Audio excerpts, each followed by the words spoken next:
Kita telah melakukan pemeriksaan spesimen sebanyak 8.776.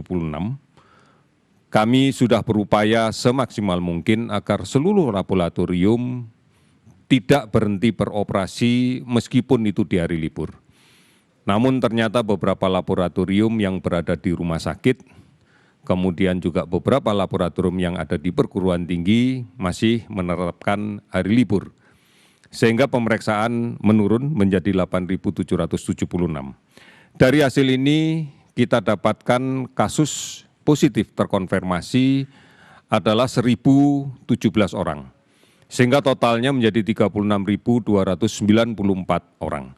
Kalau kita lihat distribusinya masih tetap sama, bahwa ada 5 provinsi yang angka laporannya cukup tinggi, diantaranya adalah 270 kasus positif di Jawa Timur, meskipun juga dilaporkan 62 kasus sembuh. DKI Jakarta 142 kasus, meskipun dilaporkan juga ada 106 kasus yang sembuh.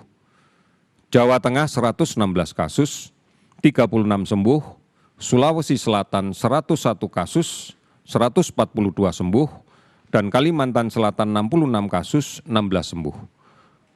Kami sudah mengkoordinasikan dengan Dinas Kesehatan setempat. Penambahan ini karena dilakukannya pemeriksaan secara masif dari kontak tracing yang agresif dilakukan.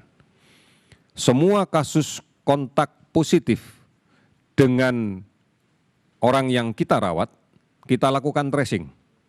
Dan inilah yang kemudian ditindaklanjuti dengan melakukan testing.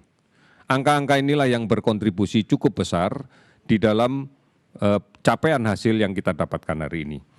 Namun ada 19 provinsi yang melaporkan kasusnya di bawah 10. Bahkan ada 11 provinsi yang hari ini tidak ada laporan kasus positif sama sekali. Sebagai contoh, Papua hari ini tidak ada laporan kasus positif, namun melaporkan 63 sembuh. Ini sebuah kabar yang cukup baik untuk kita. Kemudian Banten hari ini melaporkan 3 kasus dan 20 sembuh. Bali 19 kasus dan kemudian dilaporkan 28 kasus sembuh. Saudara-saudara, kalau kita perhatikan bahwa total kasus sembuh pada hari ini adalah 592 orang, sehingga akumulasinya adalah 15.123 orang, memberikan gambaran bahwa optimisme kita COVID-19 ini bisa disembuhkan.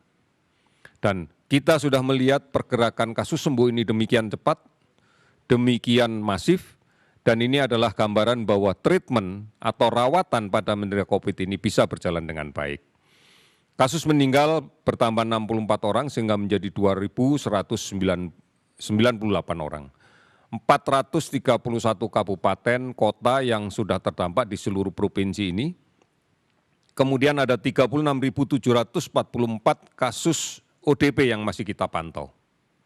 Sementara kasus PDP yang terus kita awasi adalah 13.649. Ini kita maknai dari data hari ini adalah bahwa proses penularan masih saja terjadi. Artinya masih ada sumber penularan yang berada di tengah-tengah kita, yang belum melaksanakan tindakan isolasi dengan baik. Dan kemudian masih banyak kelompok rentan yang tidak menyadari bahwa mereka akan sangat mudah terinfeksi. Yaitu mereka-mereka yang kemudian tidak patuh untuk menjaga jarak, tidak menggunakan masker, dan tidak rajin mencuci tangan. Oleh karena itu, saudara-saudara sekalian, mari kita bersama-sama memahami hal-hal protokol kesehatan dan informasi-informasi terkait COVID ini secara terus-menerus.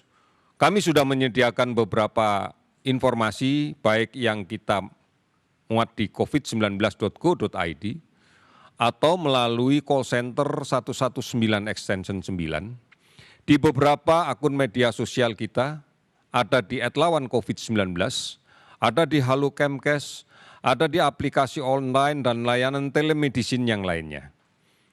Dan secara rutin kita bisa melihat dan mendengarkan berita ini melalui TVRI dan RRI yang juga disebarluaskan oleh televisi dan radio swasta yang lainnya. Mari kita bersama-sama untuk bersatu padu melawan COVID-19 ini. Pekerjaan kita masih membutuhkan waktu. Oleh karena itu, mari kita tetap bergotong royong, konsisten, dan kemudian harus bersabar. Karena keberhasilan penanggulangan COVID-19 ini sangat tergantung dari perilaku kita sendiri. Kita pasti bisa melakukan ini, kita pasti bisa. Terima kasih, selamat sore.